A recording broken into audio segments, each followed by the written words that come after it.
I want to talk to you about money. The truth of the matter is, it's highly unlikely that you would ever hear a priest begin with these words. It was Jesus who taught in the New Testament that the chances of a wealthy person getting into heaven was like that of a camel passing through the eye of a needle. In the church, religious leaders take a vow of poverty. No religious leader in Judaism takes such a vow. God forbid. It might work out that way, but not as a religious requirement, and certainly not for me, thanks to you. There's a vastly different attitude within Christianity and Judaism when it comes to money. The fact is, in the eyes of the world, Jews have always been associated with money, usually in a negative sense. So let's talk about it. And what better Shabbos to discuss it than on this Shabbos, which has a special name and a special Torah portion that refer to money.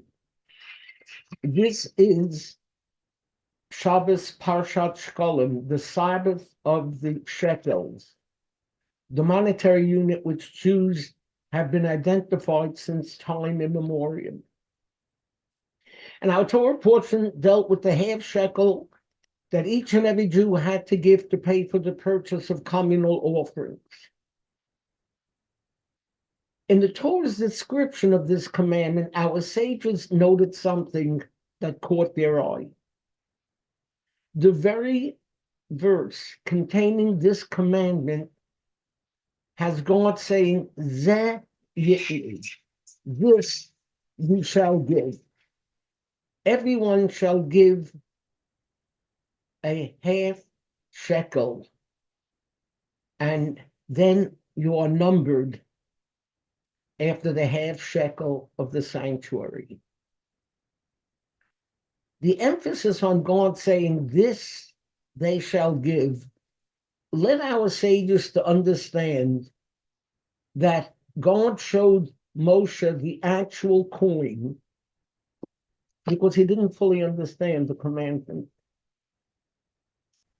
In his book, Understanding Judaism, Rabbi Benjamin Blech explains what was so difficult about this commandment that it defied Moshe's understanding, what caused confusion in Moshe's mind, and explains, Rabbi Blech, what Moses could not grasp is that for the construction of the sanctuary itself, God commanded something as seemingly secular as a half shekel.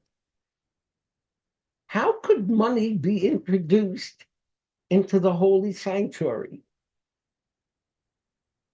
And says the Midrash, God showed him the shekel, a coin of fire. What does this Midrash mean? What does it mean, a coin of fire? And why then did Moshe understand? Because God was telling Moshe, fire is to be the symbol of money. Fire destroys, but it also creates. Fire may burn, but it can also warm and have the most beneficial purposes. And the same with money. Precisely because it has this quality, it becomes doubly holy.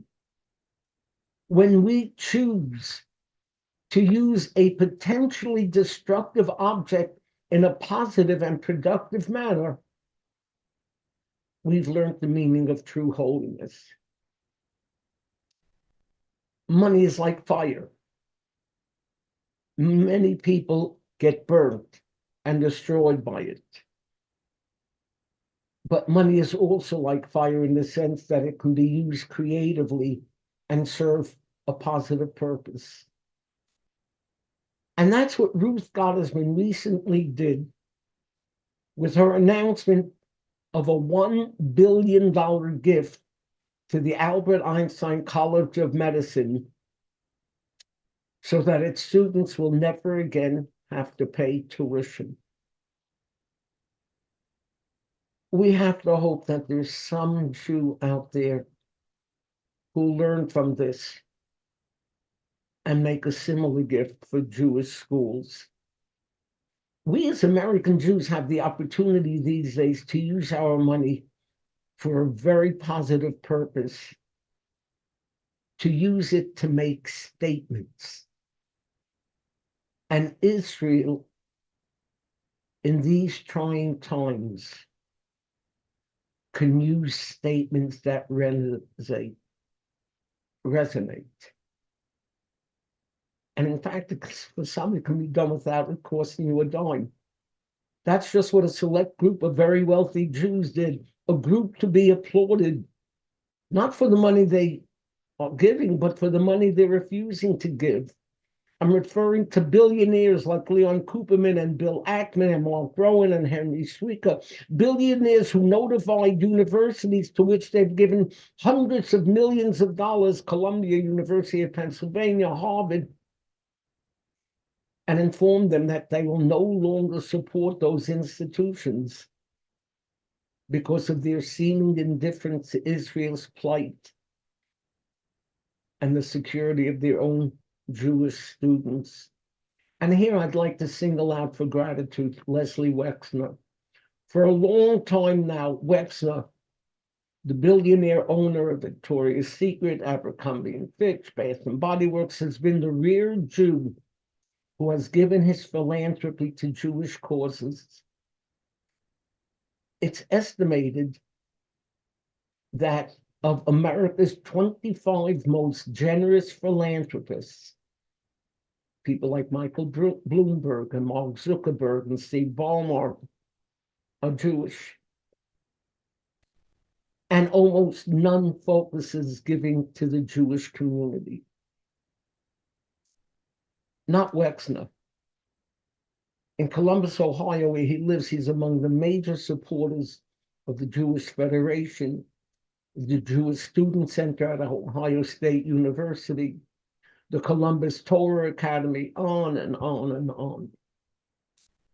But nothing he has done with his money made as powerful a statement on behalf of the Jewish people as his recent announcement that because Harvard students and the Harvard University administration not only did not express support for the people of Israel in their time of need, but a letter from Harvard student groups blamed Israel for the mass attack, and the Harvard administration had a wishy-washy response. Wexner announced that he was ending the financial support he had given Harvard for the past 35 years. This could mean a loss to Harvard of nearly $500 million. God bless you, Leslie Wexner. We're all grateful to have a Jew who puts his money where his mouth is. And we can do the same. So I appeal to the men out there. When you have a chance, go to Victoria's Secret and get a little something nice for your beloved. And when you're asked why you did it, just say, my old rabbi made me do it. And if you're not prepared to do that, perhaps you'll consider this. Since October 7th, all of us have been bombarded with requests for funds from organizations in Israel.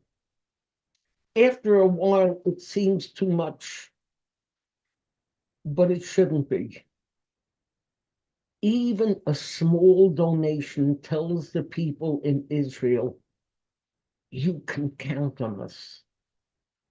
We stand with you. Every little bit counts. On this Shabbos, we recite the blessing preceding the beginning of a new month. It's a prayer where we make all sorts of requests of God, a long life, a good life, a peaceful life. And we also ask God for a life that is blessed with osher v'kavod, wealth and honor. The fire of the shekel reminds us that money can burn us, yes, but it can be used most creatively if our wealth, our osher, is connected with kavod, honor. Wealth is honorable if it is earned with honor and if it is spent with honor. Let us as Americans and as Jews do just that. Shabbat Shalom.